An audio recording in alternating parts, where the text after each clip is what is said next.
Welcome to Who's Who at Holy Cross Village. I'm your host, Jody Meyer, and today with me I have David Murrell. Yes. Yep. And he is our volunteer coordinator. There, for fair Holy enough. Cross Village. Yep. Is that what your title is? Officially, it's a mouthful. It's Volunteer Engagement Specialist, but yeah. VEC. There we go. VEC, There we go. we'll put it in that acronym. Right. So. Yep. VEC. So, David, you've been here how long? Since January, so that's probably about 6 months now. Okay, Yep. so you came in, you worked a couple months, and then boom, Yeah. COVID hit. Yep. But Yep. prior to COVID, Yeah. what did your job pertain to?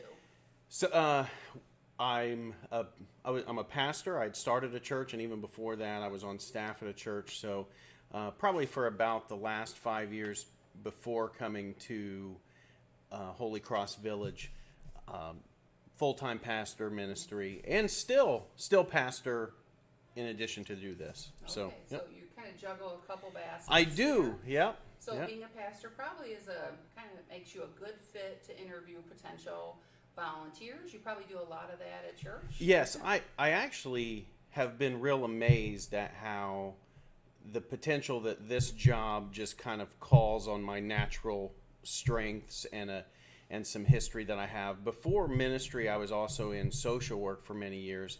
So, yes, recruiting volunteers is what, as a minister, pastor, that, I spend a lot of time doing. So it really was a good fit here. And then my social work experience also seems to, just working with people and that kind of thing, it seemed to also naturally kind of fit. And I have appreciated the Christian heritage here at Holy Cross, and that has just felt like a healthy, I just felt healthy to me. Good, So. good.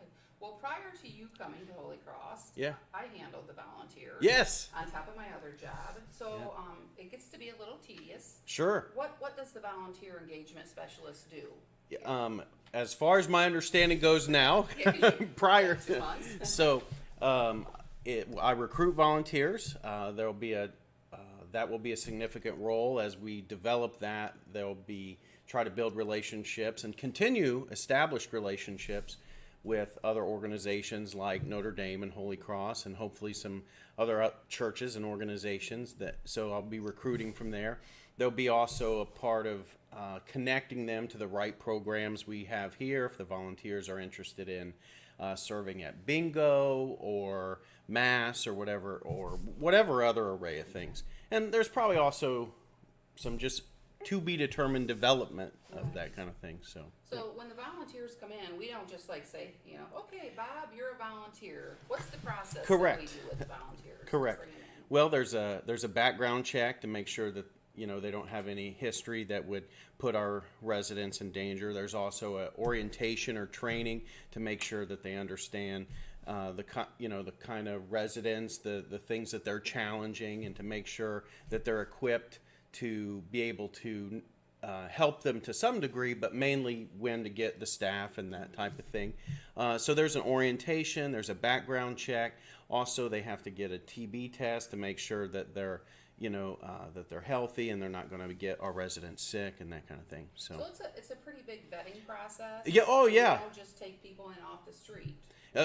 Correct. They certainly, to go through all the hoops that we put in front of them, it's clear that they're interested in serving our population and our residents and want to be a blessing. So, Good. So a little bit of your personal life. You're a pastor. Yeah. What led you to want to be a pastor? Did you always, as a kid, did Grandma say you was going to be a pastor? No. Hear that sometimes. No. That, as a matter of fact, I wanted to go to Hollywood, so to speak, and be the next David Letterman and that type of thing. And I was probably about my junior or senior year of high school. My mom had, forgive me, a TV preacher on, and he was talking about,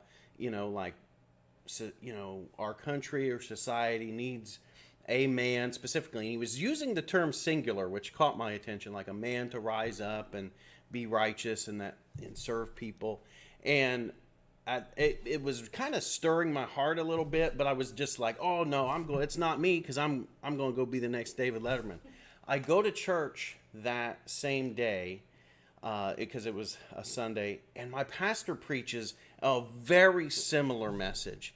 And so as I look inside, and I had realized throughout my life that I had been experiencing a call to the ministry. And so I just began to explore that and just began to volunteer at my church. I went to a Bible college and just kind of stepped through the open doors that God would open up. And so, to be short, I eventually ended up on staff at a church and walked through a process to plant a church myself in South Bend. And so, it wasn't the first thing on my list, but I believe God changed my heart to send me on this path. So Very neat. Wow. Yeah. David, tell us about your family. Yeah. My wife's name is Kim, and she's very active in the church as well, but she's also a real estate agent and a pretty good one. I know I'm biased, but she's a pretty good one. She's also an incredible singer. And I see Taylor shaking, the cameraman here shaking his head. She's just an incredible singer. And I have a daughter named Kaylee who's married to her husband Drew, and they have, who is now my first grandchild, Sadie. And I also have a 15-year-old son whose name is David Murrell Jr. So he's my namesake. So, but man, he's his own beast. Trust me. They are. Yeah. So are you from this area originally? Where'd you grow up? I grew up in a small town called Hartford City, Indiana. It's about 20 minutes north of Muncie. Okay. And so I graduated from Blackford High School.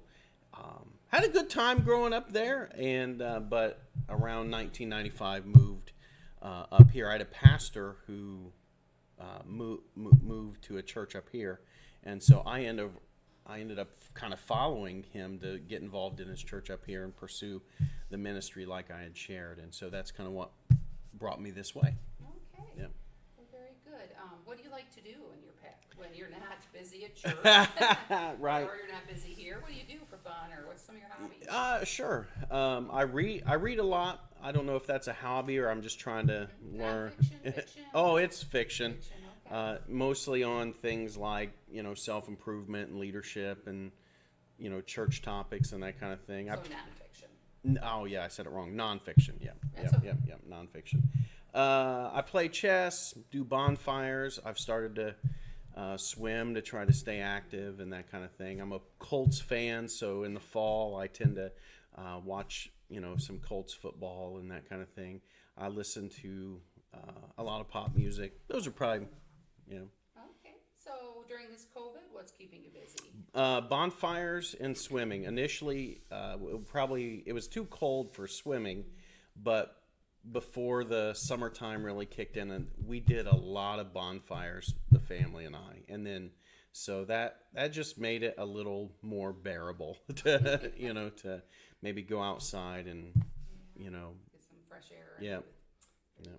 So David, who would you say has been the most influential person in your life? Yeah, I would have to say my mom. She is in a lot of ways the reason I am a Christian, why I love America. Those two, she was very into politics, and that's something I follow closely. She was always a big supporter of me going after my dreams and that kind of thing. So my mom, in a lot of ways, is responsible for who I am today. So on those rough days working with me, Jody, you have my mom to blame. Okay. So. Can I get her number? Yeah, right on. Yeah. So being a pastor, I'm going to put you on the spot. Yeah. What's your favorite Bible verse? Oh, my favorite Bible verse. Good question. See, I think in terms of biblical Or stories. Yeah, yes. paraphrase a story. So yes. So my favorite Bible story is the story of Joshua and Caleb, where it appeared like they were not going to be able to take the land. They sent in 12 spies. They came back. They didn't think they were able to take the land, but Joshua and Caleb just went. They're like, yes, they're giants and big, but we can still take the land. So they claimed, God's promise, and now it happened many years later, but they just believed that God had promised them the land. And for me, that always really spoke to me because I grew up in a day where people were just speaking like doom and gloom over our own country and our own community. And I just wanted to believe that if we stood up and did what's right, we could make a difference, we could take the land. And so that's been kind of a charge of my life, like why I serve people. Like, yes, we have obstacles and we have difficulty, but we have a God that is bigger than those things. So that story's helped you be determined and tenacious to get to Yep. your own church and Oh yeah, as I've gone through, because it wasn't easy. There was some difficulty, some ups and downs. It wasn't as simple, even though I kept the story concise earlier. It wasn't as simple as God called me and then all of a sudden, voila, I'm a church pastor. There were ups and you know what I'm saying? doesn't happen? No. Yeah, there were ups and downs in that journey, personal development, personal growth. And so there were certainly times in my own life I had to cling to promises like that or stories like that to say, if God has promised me this, I can keep moving forward. Very good. Well, thanks for sharing that. Oh I'm no, sorry I put you on the spot there. no, you're fine. So an easier question. What's on your bucket list? Oh my goodness, what's on my bucket list? I'm kind of goal oriented. Normally I have, and I've hit a few of these. That's a lame one. I would like to one day snowbird. Like I'd like to have a place in Florida where in the winter I can escape these brutal northern Indiana winters. I would love to do that. I would like to see. I've never saw the Statue of Liberty. I'd like to see the Statue of Liberty, Mount Rushmore, some of those patriotic symbols of our country. So, Okay. yeah. Any hidden talents? Something special that we wouldn't know you? I think you know this one about me, but the people tuning in, and I don't know if it's a talent, but it's something I lean into.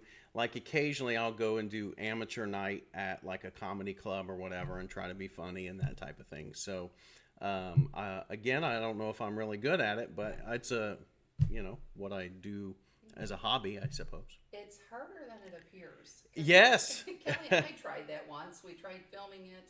And we were just struggling with the punchlines. It takes a special talent to deliver a joke. My first night doing it, I learned, because I tell jokes in my messages at church, and I get a laugh. So there was a part of me that thought that would transfer. But the thing about a joke in a sermon is you can just kind of throw that in, and it gets a laugh.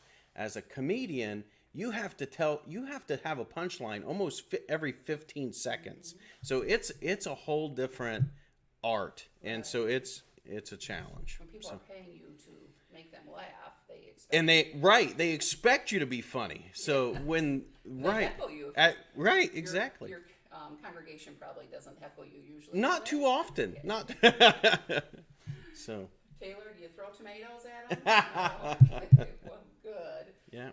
So, David, several years from now, when the children are cracking their history books, yes, they're reading about this COVID virus that went on in 2020. Yep. What would you want those kids to know? Well, I hope this answers your question, because I'm hoping that there are some things that we as a country, as a society, learn from this. Because what I have observed is a few things. I think that most people are beginning to recognize and show some appreciation for people that normally wouldn't have got appreciation, like truck drivers and restaurant workers and grocery store attendants. And I think people had an increased measure of appreciation for what they do.